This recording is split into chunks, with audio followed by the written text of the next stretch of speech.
Okay, so Anita, we're here to talk about this idea of post-traumatic stress, compassion fatigue, where it affects law enforcement and death investigators. Why is that so important in today's society? Why do we really need to be looking at this topic?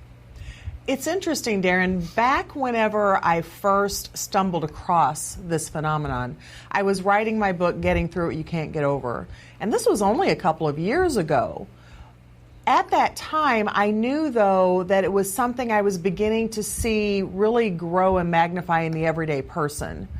What I didn't know at that time was the impact that that would have on those who work in law enforcement, first responders, death investigators, those folks who are subjected to really traumatic situations on a regular basis.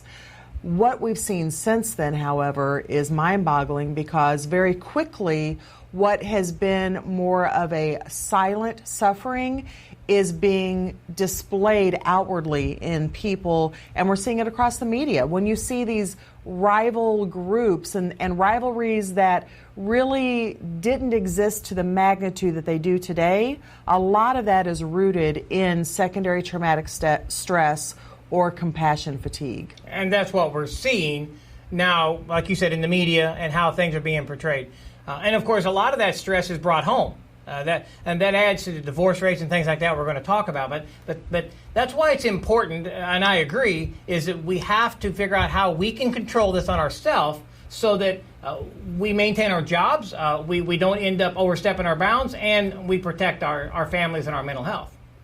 Yes, and one of the things that I hope to give voice to as we discuss more and more openly in our culture about compassion fatigue is the impact it does have not just in the workplace but also in our home lives.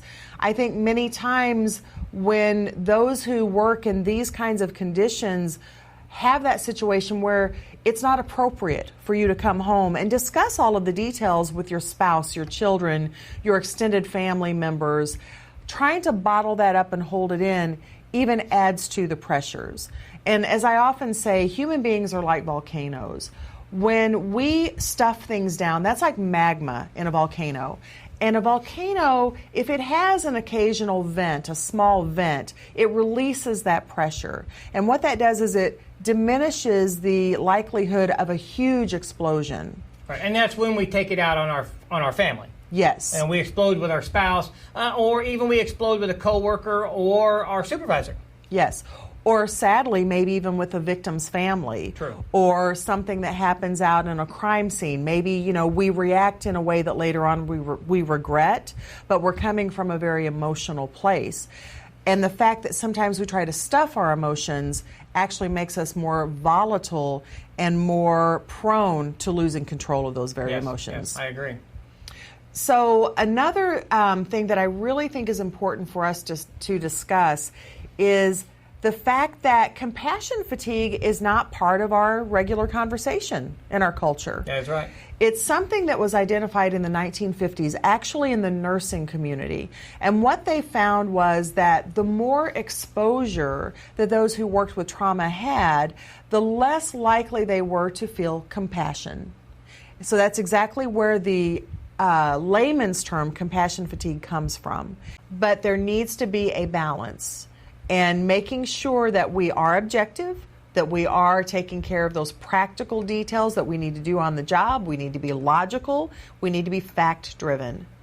But also having care, concern, compassion for other people, being considerate and respectful of their feelings, and not making assumptions based on maybe something that happened in a totally different set of circumstances. Don't carry that, don't project that into these people or this situation and assume that just because other people or in another case this happened, it's automatically going to happen this time as well. Yeah, and the empathy thing is important for law enforcement as a whole, but for death investigators. Empathy is important because we're dealing with families. Mm-hmm. Sometimes you can show sympathy, but we're generally showing empathy. But when you get to the point that you can't even show empathy to a family member of a decedent, then you have crossed that line of where either burnout or this overabundance of stress, which is actually the same thing. And so that's a big warning sign. When you don't even have empathy or can't even feign empathy anymore for a decedent's family, it's time to get help or get out. Right. Conduct ourselves with both humility and respect, that we begin to see healing take place, and we begin to see some of the things bridge, some of these problems that we're seeing right now between groups. I saw the other day one of the most beautiful things. We're in a political environment on top of everything else right now, and there was a video taken of a Caucasian police officer, and he joined hands with some African American folks who were outside the convention center at one of the caucuses there. And they joined hands together and prayed. Now, this is directly on the heels of lives being lost because of fighting and because people are not listening to each other and they're not respecting each other. But yet, you see this small group of people come together. You see them show compassion. When they were done praying, they hugged each other. The smiles on their faces, the pats on the arm that is a universal sign of acceptance. All of that took place. And this video, I don't even know how many millions of views it's had now, but it's been huge. This is the thing. All of us have the ability, one person at a time, one small group at a time, to begin to make that difference. You may not think you're making a difference. You have the ability to make a difference with every action that you take. Yes, and your video example points something out very good, is that in the climate that we have of stress with law enforcement versus the society, it's all minorities. It's small groups. Mm-hmm. It isn't every white police officer. No. It isn't every African American. It isn't every Latino American. And that's the problem is, and when it comes to trying to deal with stress in the job and all this, we got to be careful not to lump everything together. Is there some racial indifferences in the world? Of course there is. But it's not just in America. Every race, there's people in every race that don't like the other race. There's Latino Americans that don't like Black Americans. There's Black Americans that don't like white Americans, and vice versa, and whatever. But that's not the majority. No. And so whenever we come together, just like your video shows, and majority, then we don't have to deal with the stress that we're having. So I say that to say this.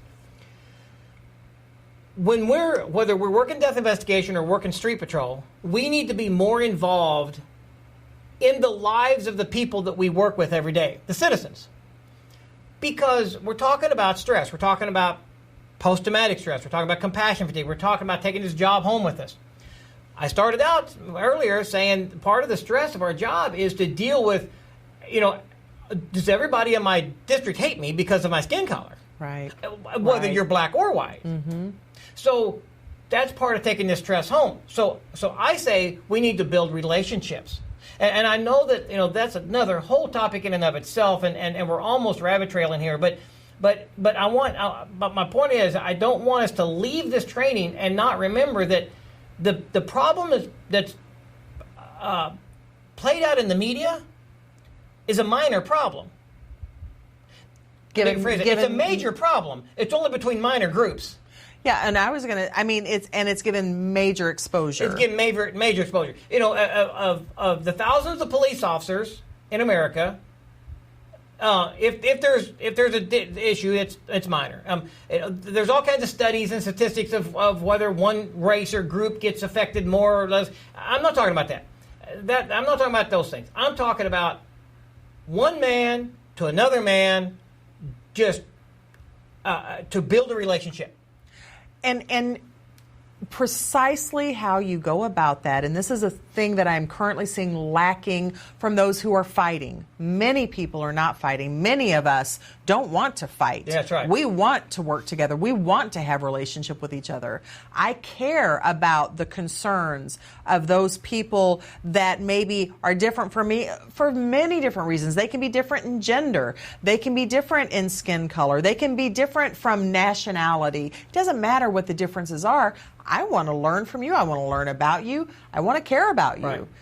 That's an intentional thing. how we can go about this, and especially for those who have compassion fatigue or secondary traumatic stress, and you're not feeling it. You don't feel that emotional connection to want to establish a relationship with someone else who's different from you for whatever reason they're different from you. Do this. Make it a decision. Don't make it based on how you feel. Decide, become intentional, and do the thing that's not currently happening between those who are fighting. Don't talk at people. That's what everybody's doing. They're trying to talk over each other. Listen. Ask questions. When you ask that question, don't interrupt and cut them off. Let them finish their sentences. Hear them out. Even if you don't agree with them, you know what? It's okay to respectfully agree to disagree. That's appropriate. But this thing about trying to be a right fighter, trying to outdo everybody else and prove how you're right, quit trying to prove something and begin to really listen to people. Really focus on the actions that say that I care. Because I can promise you that if you focus on the actions, the feelings will follow. Right, right.